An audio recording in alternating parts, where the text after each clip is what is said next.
Good afternoon and welcome to the Hibs Observer post-match briefing, tactical analysis, throwing a lot of things into today's video.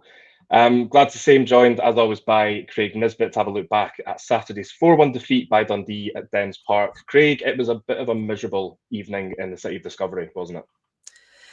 Yeah, it started with like a fair bit of promise actually, but then just constant shooting ourselves in the foot, capitulation, and then just to top it off, just another last minute goal just to rub salt on the wound. So I mean, it had everything really. It did. We'll be looking back at how Hibs set up for the game, how the red card impacted their performance, and obviously the 4 goals conceded and the goal scored by Nicky Cadden that did get everyone thinking that maybe Hibs had cracked it after, I think, 7 games without a win. That has, however, extended to 8 games without a win. And back in action again very quickly tomorrow night when Aberdeen come visiting Easter Road. Probably not the game you would want to follow a 4-1 defeat at Dundee, but players were saying today in the press conference, and they were saying after the game, you want the games coming thick and fast. You can try and move on from the previous game and do something about it. We'll wait and see what Tuesday evening has in store for us. Sorry. Before we get going, just a quick word for our sponsors, Good Vibe Giveaways, who are proud to sponsor the Hibs Observer and offer fantastic prizes to fans of the club. Prizes change weekly and include tech gadgets, days out, weekends away, tax-free cash, and even Oasis tickets if anyone's still on the lookout for them. I'm sure there'll be a few people still on the search. Get your tickets now at goodvibesgiveaways.com and enter for your chance to spread the good vibes. Be good to get some good vibes at Hibs these days as well, I think. Could we do a Hibs win? Could that be something they could offer? 3 points would be a good prize. But anyway, let's move on to Saturday's game. And I mean, it's one of those things where I feel like there's not an awful lot to talk about from a tactical point of view, which sounds strange because 12 minutes in, it was sort of, the original plan had been scrapped. Just going to throw up the team graphic here. We can talk about that in a second. I mean, I think definitely an argument for making changes after the St Mirren game. You've obviously got the international break to take into consideration, and I think everyone who'd been on international duty, apart from Rocky Bushiri, was actually on the bench, which was a bit of a change from the last game that came after an international break, which was coincidentally also in Dundee. It was the 3-2 defeat at Tannadice, where a few players who had actually been, doing a lot of travelling were in the starting lineup.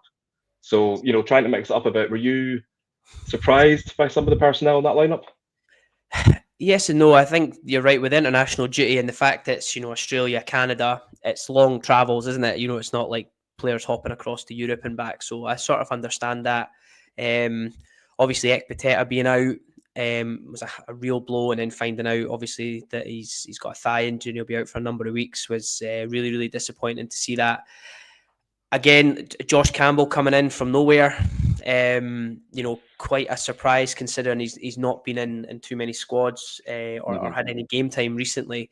But I suppose with, if Hoylett's been travelling and things like that, and they wanted to rest Quan for whatever reason, and obviously Molotnikov's been playing a lot in the youth team, so potentially there was a thought behind that. But again, like we've spoke about before here, it just sort of worries me when players are in and then they're cast out for a little while and then they're thrown back in.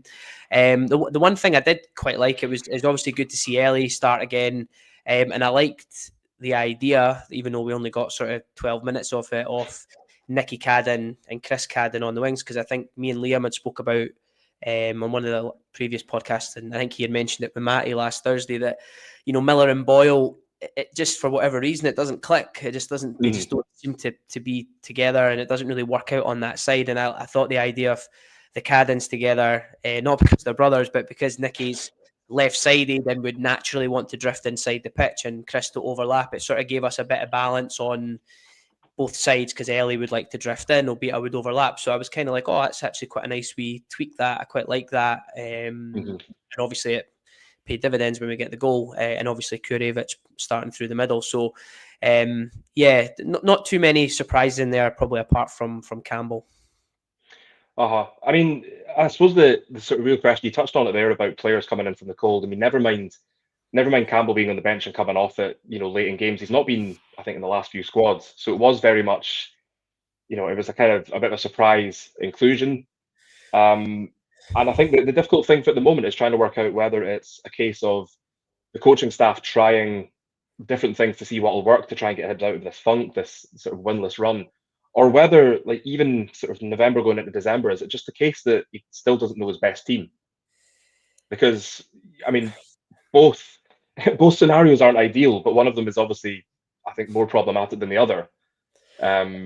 Yeah, I think like the midfield three has been a real issue, and pretty much most combinations that have been played haven't really worked. There's been, I think we had that half against Dundee United where Kwon, Triantis, and Newell worked. It just clicked for one half, and then it hasn't. So I think Campbell has got a lot of energy. He's a willing runner. He'll run in behind. He is useful in that role, and especially if you are going to go a bit longer into Kurevic, especially maybe with like Ekpateta being out and Rocky coming in, and in terms of playing out from the back, might be a bit different. Worries with the goalkeeper, as we saw, that if they are going to be a bit more direct, then you probably do need a sort of player playing off Kurevic, getting close to him to try and get the second ball. But it's just the fact that when you're a player, if you're in and then you're out, and then you're being told you're being protected, and I just think I just don't think it sends the right message, really. And I think part of it is they're not quite sure of the starting 11. I think in Molotnikov's case, it's just a bit of a protection thing because he's a young guy and a young player, and they want to make sure he's not overused and things like that. For Campbell, it's maybe also a little bit of protection as well, because he obviously sometimes gets the brunt of the fans' frustrations, and you can tell when he plays he's somebody that like deeply cares and wants to do well. But I just think it gets you into these positions like this where everybody a couple of weeks ago was going, right, Levitt came on, made a real impact, and of course is caveated with the fact that the game was maybe gone at that point, but he came on, made a little difference, got the ball moving, and then he's still on the bench, but Campbell comes in. That's where I think it's so disjointed at the minute that, I think that's maybe probably where a lot of frustration lies when the team comes out on social media and the fans start to just sort of question it. Yeah, I think we can probably set aside a bit of time at the end of this to just discuss like how we might line up for tomorrow's game, because obviously Jordan Obita is suspended. Marvin Ekpateta remains sidelined as well, and there's obviously big questions about whether he changes his goalkeeper and whether I suppose he changes formation as well. So we can come on to that next. I'm just going to move on to the race chart from Saturday's game. I mean, it does look like something we've seen time and time again from Hibs this season. Yeah, I mean, it's so difficult because obviously the red card comes in very early on in the game, and there's a couple of bits of life, I suppose, towards in the second half where I think Dundee, 3-1 up, you get to 60, 65, you probably naturally drop off, you bring on your substitutes, and we were trying to make things work a little bit, and that's what Gray did. Obviously we'll get to the red card, but he tried to stay relatively attacking by sort of going like a sort of, it was almost like a 4-3-2, like he tried to leave Ellie up top with Kurevic and just have the midfield three kind of trying to cover the space across the middle of the pitch and in the wide areas. But I suppose the big bit there is once it's the close goals, the 1-1 and the 2-1, they come in such quick succession after the red card. And I think at that point, I was really worried for us. Once we got it back together, I was thinking if you get to half time at 2-1, you can maybe go in, reorganise, get yourself out, and then just sort of sit deep and see if you can hit people on the counter and maybe catch them out. But the third goal was the killer. That's what sunk the game, and there was just no way we were coming back from that. So it's no real surprise looking at that. Yeah, and we'll obviously touch on all the goals, including the third goal coming up. But just included the passing networks here. So this is basically the Hibs first half versus the second half, and I think normally what StatsBomb does is it provides sort of passing networks where players or combinations of players, have passed the ball a minimum of 4 times between them. I actually had to reduce that to 3 to get any sort of lines on the like for the Hibs team, which I think it speaks volumes. You can see there that the passing most of the passing seems to have come from Lewis Miller going into Ellie Yuan by the looks of it, and Josh Campbell to Ellie Yuan as well in the second half. There's not really an awful lot in the first half, which I think probably is kind of reflects what we saw, where it's obviously it's a good start, but Jordan Abita gets sent off after 12 minutes, and from then on it's it was just kind of all Dundee as Hibs. I mean, David Gray did say this in his press conference that the reason for maybe not making changes straight away was to kind of wait and see how Dundee would react to the sending off. And as we've discussed, it was probably a little bit too little, too late when he made the changes after the second goal. But I mean, that's we've seen some passing networks even from other games that Hibs have lost, and there's been a bit more to be sort of positive about than there is here, isn't there?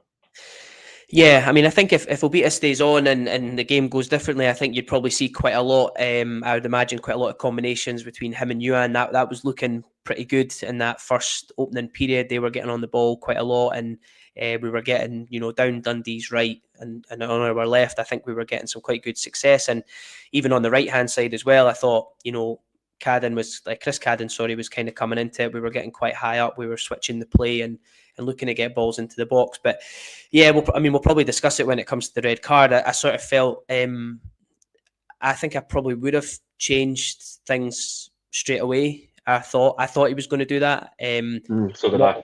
I'm not quite sure the benefit we got from, obviously, I mean, conceding obviously, but the benefit we got from leaving the players on. I didn't quite understand the rationale behind the subs really, apart from Miller for Cadden. But and after that, especially when you're 3-1 down in the second half, I mean, I think I thought Miller came on and did all right. Certainly he was able to carry the ball forward and link up a little bit, and I thought Yuan was kind of bright, despite the fact that it was quite a nothing sort of second half.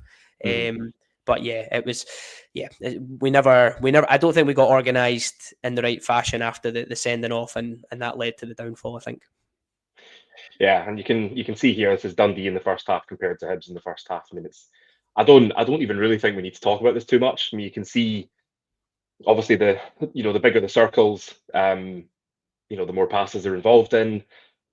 The sort of when you get along to the sort of yellow, orange, red color spectrum, that's the players who their on ball value is basically it's higher than their teammates, which suggests they're using the ball well. No surprise, I think, for Dundee that it's Finlay Robertson, Niall Cameron, and Josh Mulligan who are sort of showing up best for them. And I think you can tell as well, just looking at Hibs, I mean, 12 minutes, Jordan Abita is one of the best users of the ball, him and Chris Cadden. And beyond that, there's not really an awful lot going on there. Second half, you can see a little bit more in terms of the passing, but I mean, again, the comparisons there, it's clear to see the impact that Josh Mulligan had on that right side. You can see Lyle Cameron there with a big circle, Juan Portales as well, and yeah, I mean, small circles on the Hibs side of things. Yeah, and I think to credit to Dundee, like they started off a little bit shaky and they sort of held their ground. They were obviously forced into a change in the first half, but once we went down to 10 men, it was easy for them with their setup, having the wing backs and stuff to just move the ball wide and just kind of have us sort of chasing shadows. And because we then went to try and play that kind of 4-3-2 and leave Ellie up top, it meant they were getting down both sides like fairly comfortably. So it's no surprise that the sort of size and the colour of the circles there. So positive start. The Hibs get a goal inside the opening first 2 minutes, which we could just about see from the press box, given all the mist and the fog that was going around. But it was a well worked move. It was. I mean, we've seen Hibs do this quite a lot. This working it on the left hand side and getting the ball into the box. More often than not, it doesn't result in a goal, but this worked quite well. Yeah, I mean, what I quite liked about it is that you can see I've got his Nicky Cadden kind of highlighted on the other side. You can just about make out Chris Cadden on the far side, but the runner I've highlighted there is actually Triantis, who sort of makes a forward run into that space. You've obviously got Campbell and Kurevich in the middle, and Obita's further up, as we'll see in the next image. But that's what, if you're in that, if we're playing in that sort of midfield with like the trio, and obviously Campbell's going to go a bit higher, there's no harm in one off Triantis or Newell making a forward run. And actually what it just does is it just occupies an extra Dundee player. which means they can't, close down the space, to try and stop the cross and things like that. So it was a nice bit of movement from Triantis. Obviously, Yuan goes 1v1 against them. Silan goes past them. And then I think in the next slide, he obviously, it's perfect time, and he sort of just waits just up until that last minute. You can see Triantis is just in shot there on the right-hand side. That's just keeping the sort of right centre-back from, over committing to block the space. And what Ellie does well as well is he sort of just runs forward. He makes another run in behind, and it's something that they seem like small things, those little sacrifice runs, but there's something that for a team where we are just now, we absolutely have to do, because we don't quite have the players to break teams down in that final area. We need other guys making runs to just disrupt things a little bit. And as the ball works wide to Obita, we've seen him do this often, quite often this season. I don't know if he picked him out.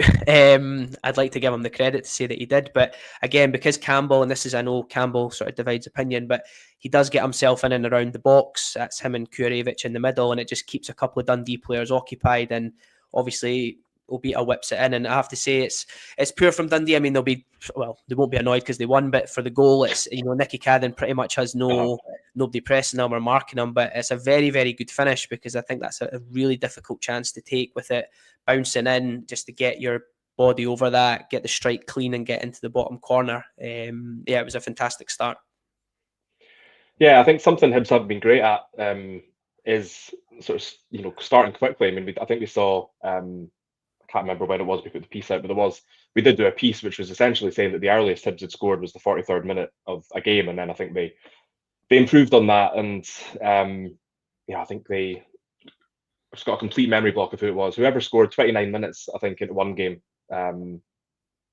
This is it. They all start to sort of like blend into one after a while. But but I think it's, if we are sort of trying to extract any positives that we can, it was, Hibs did make a really good start to the game. It was a fast start. It kind of caught Dundee cold a little bit, which I think was probably part of the intention. We'll move on to the next slide here, because there was, even after the goal and before the sending off, there was quite a lot of good build-up play from Hibs, as I think you've highlighted here. Yeah, there was. We created a couple of decent chances. There's one with Kurevich at the sort of back post coming in, and we just moved the ball really well. This one actually comes from it's like a floated ball forward from Ohora. Kurevich, who's kind of highlighted with the halo there, wins it really well, pops it off to Triantis, and we just, again, straight away, you can see Ellie's really sort of inverted. He's come inside the pitch, which is useful, because I've probably banged on enough in these videos, like switching play is really important. It can be difficult sometimes to hit a 40, 50 yard switch. So actually, if you have a player that's going to drift in and come a bit closer here, like Ellie does, it can be more useful. If you go into the next clip, once Ellie gets on the ball, it's quite clear that Obita, straight away is just going to go on the overlap to get in behind them. And it was just like quite a nice little pattern, of play that we had. And again, we get lots of nice runners forward into the box and into the area. And, at that point in the game, Ellie was really picking up that space in between the sort of wing back and the right centre backs, and just causing Dundee just a little bit of trouble in there. Which obviously was quite positive, but quickly evaporated about 5 or so minutes later. So yeah, you can see him there. He gets the ball. He's a great 1v1 dribbler, isn't he? Like, we know that's his strength. Yeah. He's got space to attack, because he's got Obita on the overlap. It's the worst position to be in if you're a defender, having two players run at you with that space. And then I think if you go into the next one, as we get to the sort of final part of the pitch, it's the same again. He gets to this area. He works it wide to Obita, and again we get some numbers into the box. So it was just good that Ellie was getting the ball, and he was confident, he was carrying it forward, he was committing players. It was sort of like the most sharpest I thought he looked for a while. And we know going down the left hand side is what we've done for quite a lot of the season, but it was working really well. Yeah, and then obviously, as we're about to discuss, all that changed very dramatically on the 12th minute mark. Yeah, there's not really an awful lot to debate here, is there? I mean, we could go down the usual route of saying 5 or 6 years ago this might not have been a straight red, but in this day and age, I think, I mean, Joe Newell said this after the game, very similar to his sending off against Dundee United, albeit that was a second yellow. But I mean, David Gray had no complaints. It's difficult to kind of make a sort of case here for a beat, isn't it? Yeah, and it's similar to Newell's, like you said. It's just this, like, he controls the ball. There's nothing really around him. It's just a very bad first touch. And like Gray highlighted, I think today, just maybe in the press conference, just saying how there's then this like over eagerness to correct mistakes instantly. And yeah, he flies in here, and I think it's actually because his heel, you can see like the where he's making contact with the ball there, it's like his heel is quite high up on the ball, and what it leads to is the ball kind of like spins under Silla's foot and out the other side. Like, so now the ball's disappeared there, but it's not a magic trick. It's kind of between Silla's legs here. And because he's almost just went over the top of the ball because of his heel. And then obviously he's just planted one like right on him there. So yeah, it's I suppose there was no malice in it in terms of how he's going, but you can see no matter, I know when you freeze frame stuff, it looks worse than it is, but you can see there, and even the way Silla's foot's planted, like, he's really lucky to get out of that without having a really bad injury. So yeah, straight red, no doubts about it. Yeah, I think it's probably what we've seen. I don't really think any of the red cards that the Hibs have had this season have been, it's not really the result of just like a bad foul. It is almost sort of like, with Triantis against Motherwell, it was almost like a desperation to again make up for a bad first touch. Newell again, very similar, and you're the captain, things aren't going well, you want to try and you want to try and make things happen. Same for Abita. The Kurevich one obviously is a bit of a sort of separate one because because of the sort of circumstances surrounding that. But it does feel like one of those situations because of the sort of the predicament the Hibs find themselves in. Red cards like this, they're going to happen because there almost is this sort of almost, I suppose, like it's they miss control and there's like an alarm that something's going to happen that's going to give away a goal. And obviously, as you say, there is this over eagerness to try and sort of make up for the mistakes or recover. Whereas if he'd actually sort of held off and just sort of, if it was a sort of a simple foul or something like a little less sort of over the top, then he maybe only gets a yellow card and it's the same outcome, that he's stopped Dundee from attacking, but Hibs still have 12 men on the pitch, 11 men on the pitch, even God can't count. That would be helpful. It would be, yeah. Well, try what you can at this. And Obita is also, there's that he gave away a penalty, I think, earlier on this season. It was kind of like a kind of clumsy Kilmarnock game, clumsy foul. So there is an undercurrent of like clumsiness, and it is that thing. And like you say, I think it's when things are going against you, and especially you're conceding goals late on, and all this kind of stuff around you, like it probably does play on the players' minds. And listen, he's not went out there to hurt the guy, and he's not went out to do this. It's just that split second decision making, and unfortunately for us at the minute, it's leading to these like really severe results for us as well. Which again, that opening 10 minutes or so, we were looking really great, and listen, the game completely changed at that point. And yeah, it was just really, really unfortunate for him. Yeah, and in terms of the game changing, it didn't take too long before Dundee were on level terms from Jordan McGee's finish from cross from the left. We'll have a look at it here. We've seen Hibs lose this type of goal so many times this season, haven't we?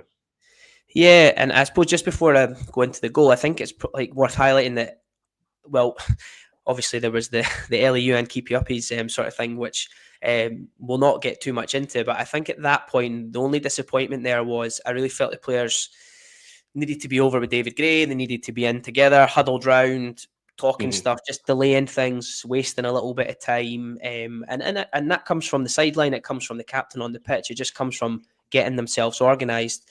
And it's funny because at the time I sort of thought, right, it would make sense now to probably take off. I thought maybe Yuan to a certain extent, but maybe Campbell, and certainly get Iredale on in some fashion early, because Nicky Cadden isn't a left back, and I would have thought, right, if you get Iredale on, you maybe keep Nicky Cadden left, you put Ellie on to the right hand side. You've got Triantis and Newell in the middle, Kurevich up front. You set two banks of four, and you just hope that you can, see it out. So I thought it was strange to kind of go Nicky Cadden at left back, Josh Campbell to sort of like this left midfield role. And you know, Ellie in that position, I mean, I've kind of highlighted him here. Listen, he's not like at fault for this or anything like that, but it's just this recognition of that position that the ball gets switched. Chris Cadden again takes a poor touch. He tries to clear it. It's like a half clearance, half touch.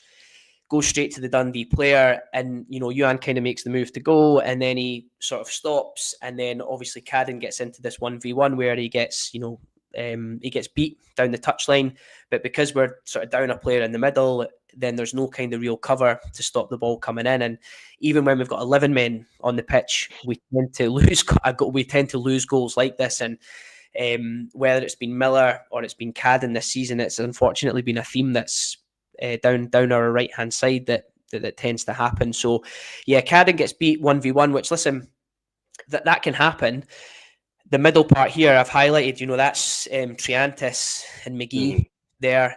And if you want to talk about another type of thing that happens, it's midfielders not tracking runners. And yeah, again, something that's, you know, this has happened before. And it's been Kwon a couple of times, which we've highlighted, and this time it's Triantis. And you know, I don't think there's an excuse really for that. Even being down to 10 men, you know, there's a guy running in the midfield, just go with them. And if it's not your man or it's not what you've just discussed, then deal with it and then, you know, bollock somebody at the corner or whatever. And I think it goes back to what we're seeing on the pitch, which it doesn't look like people are taking responsibility and holding people accountable.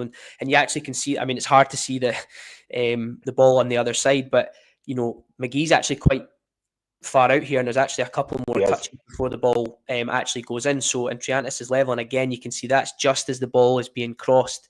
Triantis at that point realizes, but it's too late. And I have to say, I've got to give credit to Jordan McGee. It's a pretty good finish. You know, he lets the ball come across, opens it up. It's a really smart finish. But just a goal that, even going down to 10 men, is probably fairly avoidable if you just do the basics in that position.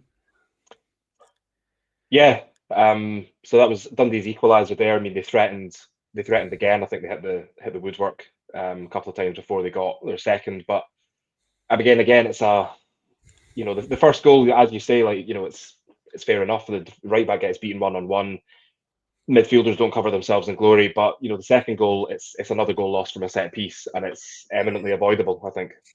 Yeah, I mean, again, when you go down to 10, and I would imagine Obita being sort of one of the taller players, you know, there's probably, he would have a responsibility at the corners and things like that. I don't know, you know, normally Kurevich sort of zonally kind of goes to the front post. Certainly when he plays, that's what he normally does, and Obita probably picks up. So Kurevich is picking up here, so I don't know if there was a change, and that's where it goes back to, you know, did the players know exactly what to do if you go down to 10, how you organise, you know, things that have changed that you had in your plans. But yeah, it's quite an easy one. Like Portales just runs off. He kind of runs out the sort of space in between Bursic and Rocky, actually, and runs into that front post area. And he gets a pretty decent flick on. And again, for Triantis, I mean, it's a second time. He's actually in not a bad position. Triantis, he actually kind of gets himself in front, and he actually wins the ball, obviously, because it goes in the back of our net. But you can see here, like, his head's just above the crossbar there, just above Rocky's shirt. He's looking at the ball here, and then he sort of like turns his head away, and it actually just sort of comes off the side of his head to go into the back of the goals. You can see there, I don't know if the touch has put him off, if I don't quite know what's happened in that moment. But then, yeah, it just hits him in the side of the head there and just goes into the back of the net. And, you know, for him, you know, I think he's really struggled since he's come back. He's had some good moments in the middle of the park, but I think defensively, and if he's got aspirations to play that sort of holding midfielder role at a high level, then this side of his game and what we just seen in the previous clips just has to improve. Yeah, I think it's maybe worth pointing out that obviously this was before changes were made. So this was still very much when, you know, there's maybe, as you pointed out, the players haven't gone over to the touchline, so there is maybe a lack of sort of understanding or comprehension of what they're supposed to do. And you know, you were talking about, you know, Kurevich, where he usually stations himself for set pieces, and he's in a different spot, and it almost feels a bit like a perfect storm. I mean, we know, you know, Hibs have obviously conceded from set pieces already this season, and I suppose it is alarming the kind of regularity with which teams are sort of managing to get a lot of joy from set pieces. Yeah, and listen, they might have like, a couple of players might have ran over and got some instructions and passed it on. So like, I'm not saying that the coaching staff didn't pass anything on, but yeah, you just sort of want to, I think, as a fan, on the, you want to see the players going around, rallying around and getting shown things and told things, and people being really clear on what they're doing. And especially, like I say, losing a player is never good. But if Kurevic gets sent off there in the first 10 minutes, then you're kind of going, okay, well, we're 2 banks of 4, leave Ellie up front for a bit, nice and simple, we'll keep things as they are. If it's like when it's a fullback or it's a defender, then there does have to be some conversations and going, right, hold on, these guys probably do have a bit more defensive responsibilities at goal kicks, for playing out, for set pieces and things like that, and obviously it'll be as a huge part of how we play forward. So it seemed a bit odd to me there that we hadn't done it, and obviously we make changes just after this goal, which I don't know what your thoughts were when they happened, but I suppose it felt a bit like shutting the stable door once the horse had bolted. I think I maybe tweeted at the time, when Abita was sent off, it looked like Iredale was going to come on straight away. And like you sort of mentioned earlier, I just thought it's, the sort of obvious thing for me would be to take off a midfielder and, essentially put Iredale to left back and kind of go 4-4-1. Maybe Ellie on the left, Kurevic up top. And, that way you've still got, because I thought, Nicky Cadden obviously seems to be one of the main goal threats at the moment, 2 goals in 2 games. He is quite direct, as you were saying. He's got that. He sort of linked up quite well with Chris Cadden on Saturday. He has that cutting inside, and I think there's a lot of promise there for that sort of that combination on the right side. So I can kind of understand bringing Lewis Miller on like that. He's got that height, and looking at Dundee, big team, as you point out, Abita going off, there's a little less height in the Hibs team. So that I could kind of understand that, but I wasn't really convinced by Nicky Cadden going off as well. I just thought, I don't know if that was sort of influenced by the fact that it got to 2-1, or whether it was something else. I think there was maybe some suggestion he might have been managing a wee injury or something. Oh. But I just thought I was a bit surprised that it was a double change, and I was a bit surprised that that Cadden went off, Nicky Cadden went off as well. Yeah, because I think for Nicky Cadden as well, it's if you are going to be in 2 banks of 4 and just like soaking up pressure and trying to play forward, then you're wanting to buy fouls, you're wanting to win fouls, and if you're in the final, you want him on the ball for free kicks, for corners, for any kind of set pieces that you might get. So I just sort of felt when he went off, and although it was quite interesting to see us sort of try and play with 2 up top and try and keep a link. Again, that was probably kind of easier to do when the game was gone, because Dundee were kind of like, well, we can just sort of keep the ball now, we won't get anything silly. I just think it would have been interesting to see if we had just done a quick change, Campbell off, Iredale on, Johan to the right, Nicky there. Maybe the first goal still happens with Chris Cadden, and then maybe Gray goes, actually, do you know what, I'm going to get Miller on, and that goes off. But you might just have a different setup at the corner, and you just might be able to get something out of that game, or just keep at least get into half time, maybe at a draw or something along those lines. So yeah, I thought it was a bit of a strange one as well. But again, I won't spend too long on this, because we could probably do an entirely different show on this. But there have been times this season where the substitutions have seemed a little strange. Like, obviously, there could be many reasons for making subs, if players are managing injuries or knocks that we don't know about, if if players are tiring, that sort of thing. Like, obviously, I get that. There have been sort of some instances where the substitutions have seemed a little strange, especially if there's been maybe like a more obvious change to to us as sort of casual observers. Almost, there seems to be like a more obvious switch, and it's quite often not made.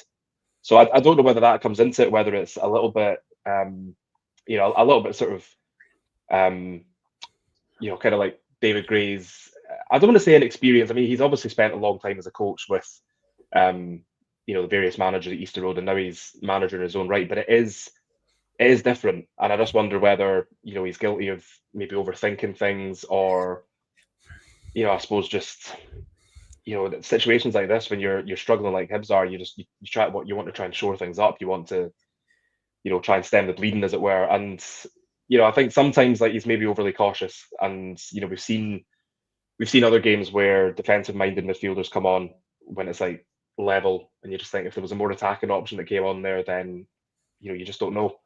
Like, no, I don't think I don't think fans would sort of get on his back if it was 1-1 and he brought on attacking players and they went for it and they lost 2-1. But they absolutely are going to have a go if they lose 2-1 because he's made the defensive change, and it's still resulted in a goal.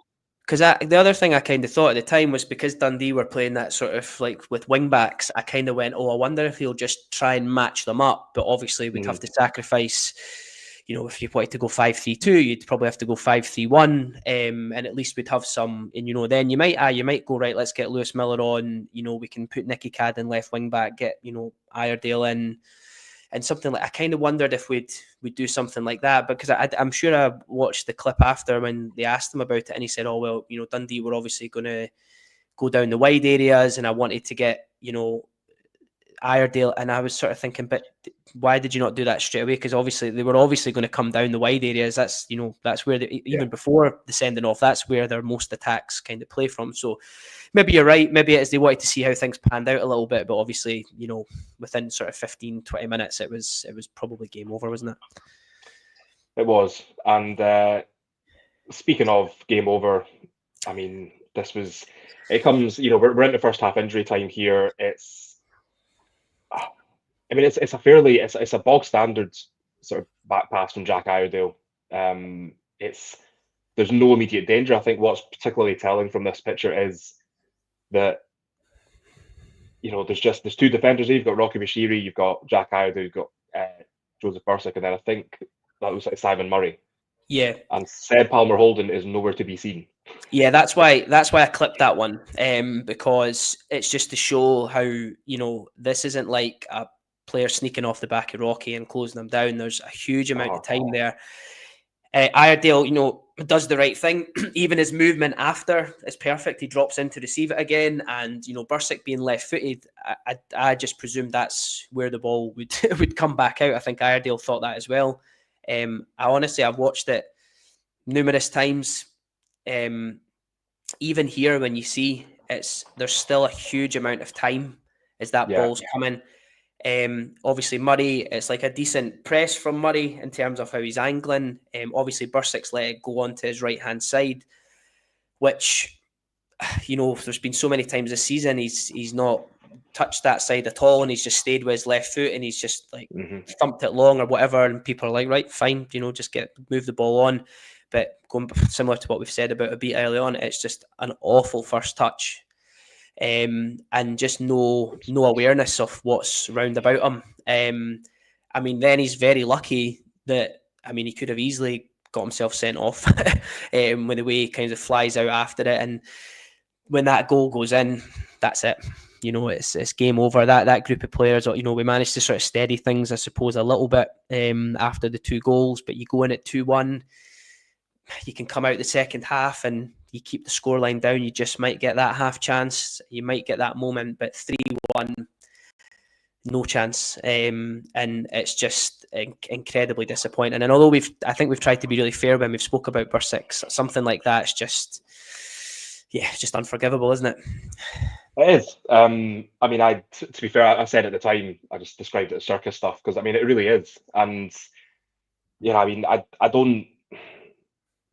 don't think it's particularly fair to sort of like point the finger at people for sort of collective errors, but I think this one here, it's hard to look at it as anything other than it's an error by Bursick. He's had similar mistakes so far this season. I did think he kind of, after the goal goes in, he looks at Iredale and sort of like holds his hands up as if to say, what you're playing at, which I thought was bold. At the very least, bold. Bordering on cheeky. Because all joking aside, you watch the highlights back. Obviously, we've just got the still images here, but Iredale plays the ball back to him and immediately, as you say, drops in and calls for the pass again. So he's making it clear. He's like, just here's the ball, give it back to me, and we'll start again. But as you say, like, the ball comes back to him, he's got time to, just get rid of it, either putting it out of play. He's probably got time to, put it back to Iredale. And it's just, yeah, it's a really poor touch. And it's just, the fact is, it's not the first time it's happened. And, I think that it sort of, obviously, it raises issues for the defenders. If they're not confident about the goalkeeper behind them, then that's going to affect the way they play. It's going to affect, their confidence. There were even times, I think, I think it was the second half of the St Mirren game, where Rocky Bashir was obviously on at half time. He was getting the ball, and ordinarily he might have passed it back to Bursic, and they would have started again. But he was actively looking to avoid that, and I just think when you can see that, when it's that obvious, yeah, I just think, and I mean, there's Bursic's obviously getting a lot of stick from the fans, and it's understandable. There have been a few errors, and it's one of those things where it's kind of permeating throughout the whole team at the moment. Players are making individual mistakes. You look at any player in any position in the past couple of weeks, there's been simple passes that are going out of play. Just people not making runs. It's sort of basic stuff, and it is self-inflicted. David Gray keeps saying this. Self-inflicted mistakes, individual errors. And then you've got the players coming out and saying, well, the gaffer can't do anything about this. We have to just make sure we're not making the mistakes. But I think the more it happens, these when a player is making the same mistakes, and especially when it's someone like a goalkeeper, it's a specialised position like that, then I think you are looking at the coaching staff and you're saying, well, how is that still happening? Because if he's not comfortable with that, then there needs to be sort of a plan in place for if it does happen. Like if he doesn't get the ball back, great. But if he does, then does he swing at it and get rid of it? What does he do? Because at the moment it doesn't look like that at all. And no, and yeah. what's, I suppose, sort of, I'm definitely not playing devil's advocate here. It's not long before that he makes like an unbelievable save to his bottom right hand post. I don't know if you remember that chance, but Yeah. it was a crazy good save, up there with his one against away to Ross County as well, which was phenomenal. So you've obviously got someone there that's a very good shot stopper. Yeah. The other parts of his game are, with his feet and crosses and things like that, are very weak. And you can even see the way Dundee packed the penalty box for that corner partly is down to the fact they know he's not going to come out and get it, or if he does, there's a chance that he'll get shoved off or he won't make it in time. So teams are actively looking to do that, and yeah, like you said here with Iredale, and I noticed it with Rocky. I've noticed it with O'Hora quite a lot. I thought early pre-season he was quite comfortable going back, building on the ball, especially against opposition that like weaker opposition or lower opposition. But as the season's progressed, he's become a bit of a I'm taking no chances. I'm just going to thump this out the park, and because I don't think he feels comfortable going back in that direction. So listen, it's a big. I mean, I was there for Smith's game against Kelty away earlier in the season, and he didn't really have a huge amount to do apart from put the ball at his net. And I know Grays has stuck with players, and he also, at the same time, talking about Campbell, has then said, no, I'm going to protect players. I'm going to take them out the firing line for a bit. We'll get to, I suppose, at the end, but I'll be very interested to see if he starts on tomorrow night. Yeah, I mean, Grays also said, I think it was after it was actually after the Celtic game in the Premier Sports Cup, where it was a similar incident that led to a goal where Bursic didn't deal with a back pass and resulted in a goal. And I think what Gray said afterwards was like, I can't keep picking players if they're making the same mistakes. Now, I completely understand you don't want to just change personnel for the sake of it, because one thing you want to have is you want to try and have consistency of selection, especially with your defence. Especially with your back five, you want your centre halves and your goalkeeper to sort of build up an understanding. You want them to be comfortable with each other, and you don't want them to be any issues. You want them to be happy just knocking the ball about. Yeah, that's fine. We know what we're doing. But I think almost for like Bursic's sort of sake, I think just get him out the firing line. Whether it's Jordan Smith, whether it's Max Boruc, who is not. I know there's been some debate if he's on loan at the moment. He's not. He is. He's at Easter Road. He's the third choice keeper. He's taken part in the pre-match warm-ups before every single game, home and away. Yeah. Unlike Smith, he has played in league games for Hibs before. He's played at Tynecastle. Coming on as a sub for David Marshall. He's played in European games. He has he's obviously got a bit more experience than Jordan Smith has of Scottish football, for example. But I just think, I think it is admirable that Gray wants to stick with players and just say, look, I'm not just going to drop you at the first sign of a mistake. If he was doing that, then we'd have had extremely different starting 11s for pretty much every game so far this season. But I do think, I think there does need to be like a serious discussion. And again, we can maybe cover this when we're looking at the team selection for tomorrow, the possibilities. But I just think, a game like this, and like it's not the first time it's happened, from Bursic.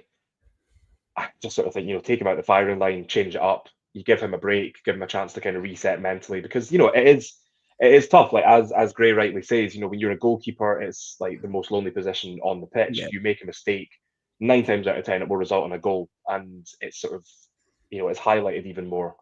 If you're a midfielder and you lose the ball in midfield and it results in a goal, then you can say, well, you've still got a chance that the goalkeeper saves it, you've got a chance that a defender gets a leg and something like that. But when you're the goalkeeper and you're making mistakes like that, there is no hiding place. And I just think, as you say, like he has made some good saves. There's that save away to Rangers, save at Ross County, as you say. The save just before this goal, which was, he got down really well to it, especially in those sort of conditions. You see those kind of shots sort of skidding all the time. But I feel like it's probably Gray's biggest kind of selection dilemma, if you like, going into tomorrow's game.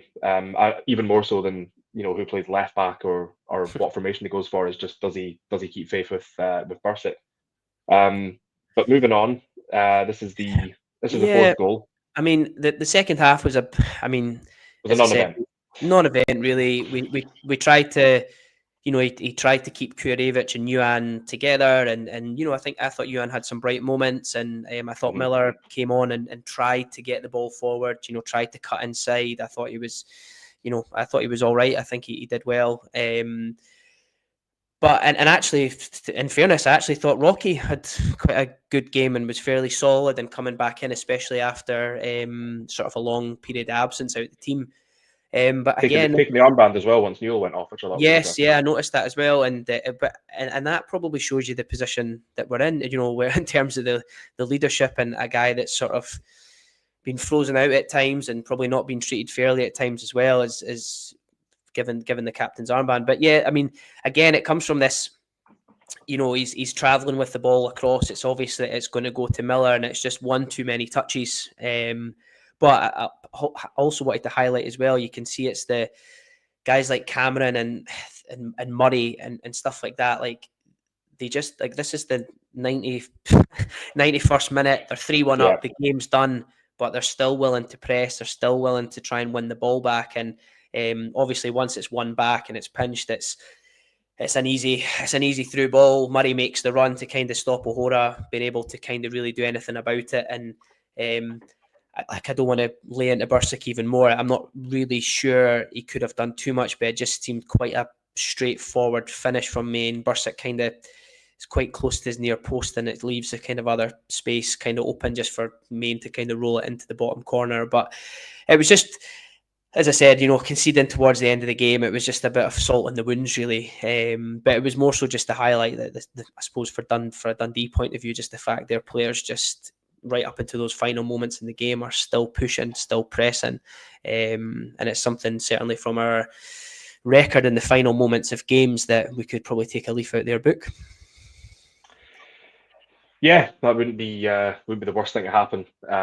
Just on that note, with Rocky sort of coming out of defence with a ball like that, like, they don't really, like, O'Hora did seem to be doing that quite a bit at the start of the season, and then it was almost like it was coached out of him. He was told, like, don't do that too much, which sort of seems a little bit strange, because obviously that was one of the big things about when he signed, was, this is one of his strengths, he could play out from the back. And partnering him with Ekpiteta, you thought, and Ekpiteta has said this as well in his press conferences. He said that he's essentially the kind of no nonsense type defender, where the ball comes to him, he just clears it, and O'Hora does the fancy stuff.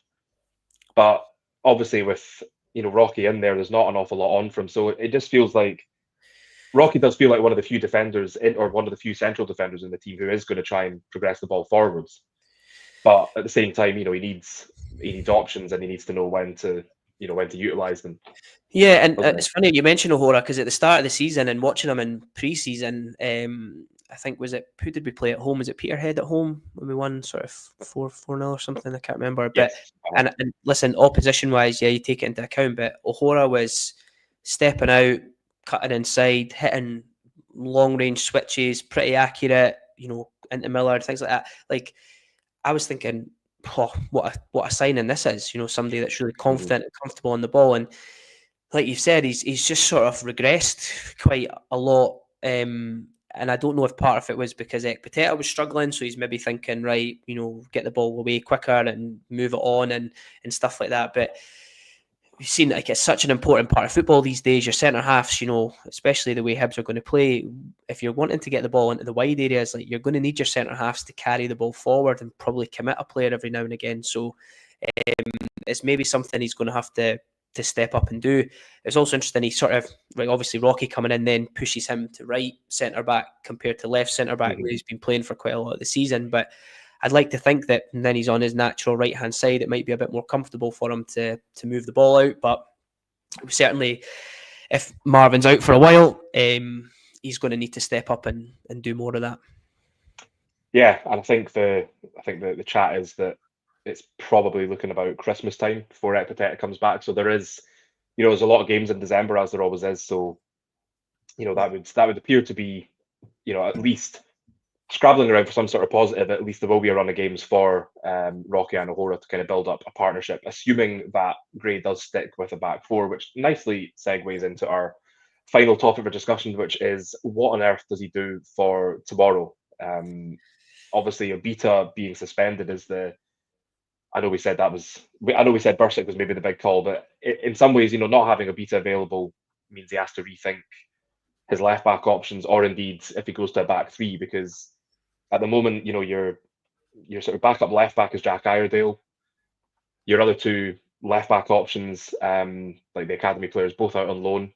You're not going to recall them. So my concern, I suppose, would be with Ekpiteta injured and Obita suspended, depending on how you line up your back four, you're not going to have any defensive cover on the bench, really.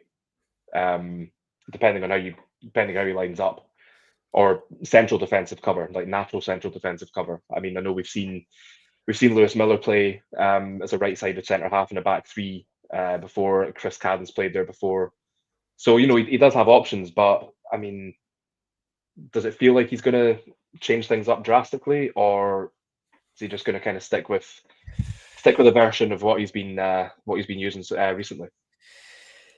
Yeah, I mean, it's probably like, I can't think of a more difficult lineup to call ever. I know you've been looking at this and you've been having problems trying to come up with something that works. Yeah, so major problems, because I think it's any time you sort of think you've fixed one, or you went, that kind of works, you've kind of spoiled something somewhere else, or a potential opportunity elsewhere. I mean, I think you're right in saying about the defensive side of things.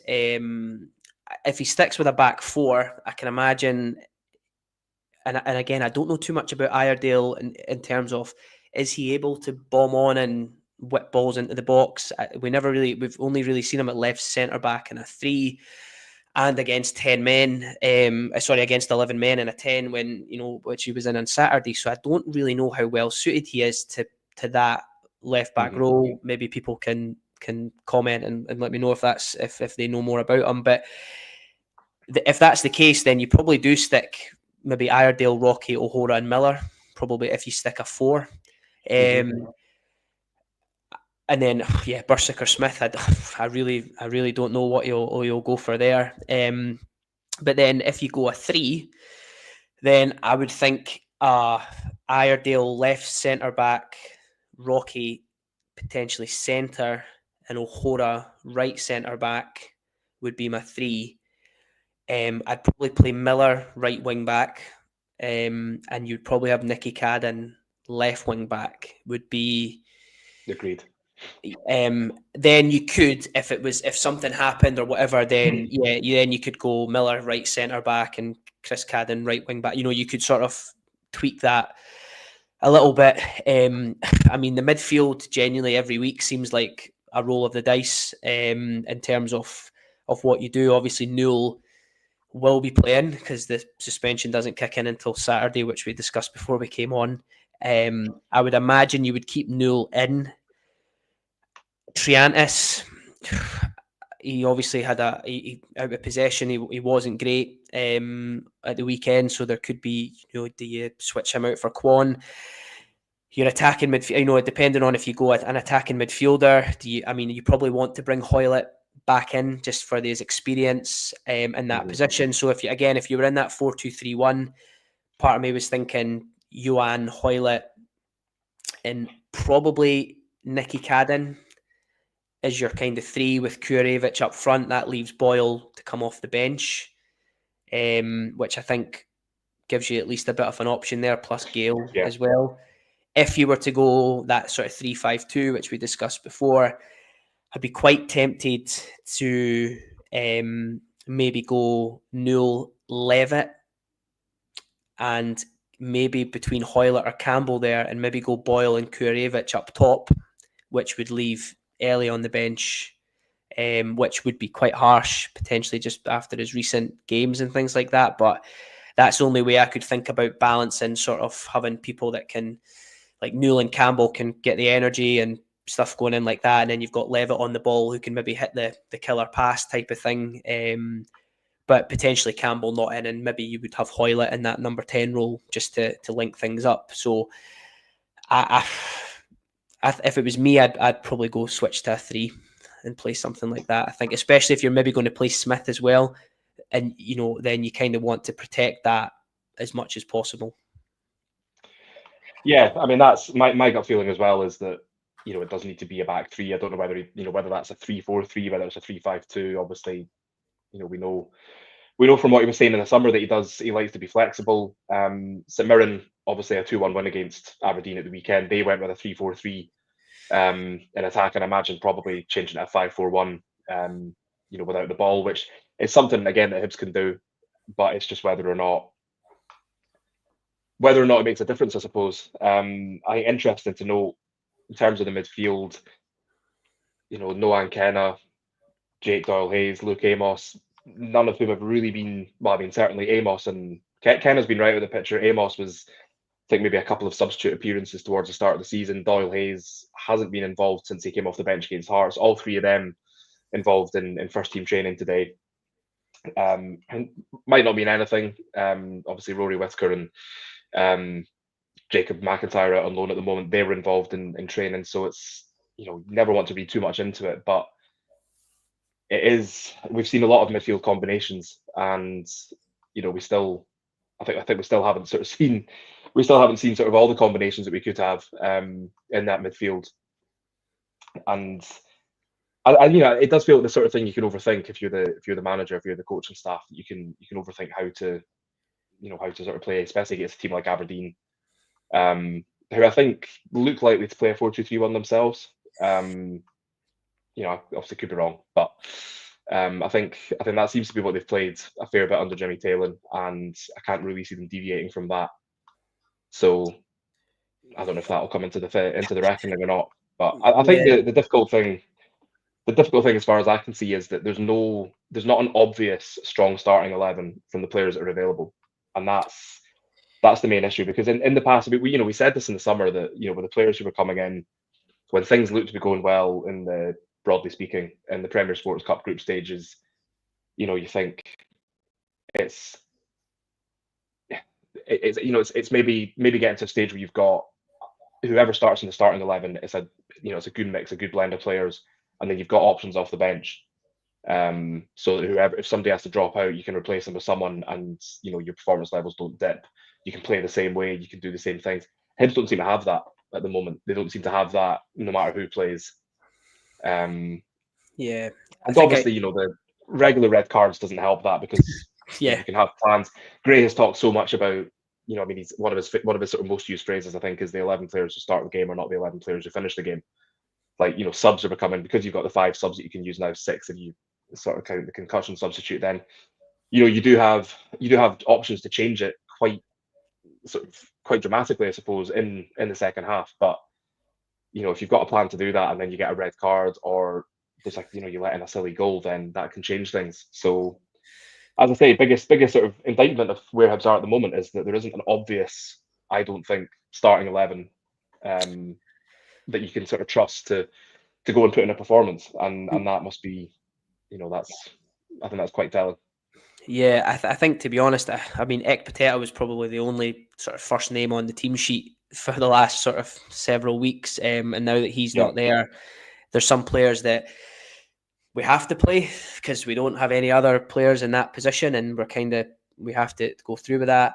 And it is that kind of square pegs and round holes. I think every time you think of a combination that works, you go, oh, that might leave us light in those positions, and if we take him off, we don't get that. And I think, listen, normally when things are going well, you can name off a first 11, no problem at all. Whereas for us at the moment, and I'm sure for David Gray and the coaching team, it is a case of, like you touched on earlier, Patrick, like we need consistency. Like you have to have a consistent team, but also when we're trying that, it's not really working. So we're trying to experiment with other things, and I think it's like caught between a rock and a hard place at the minute. But I think tomorrow night,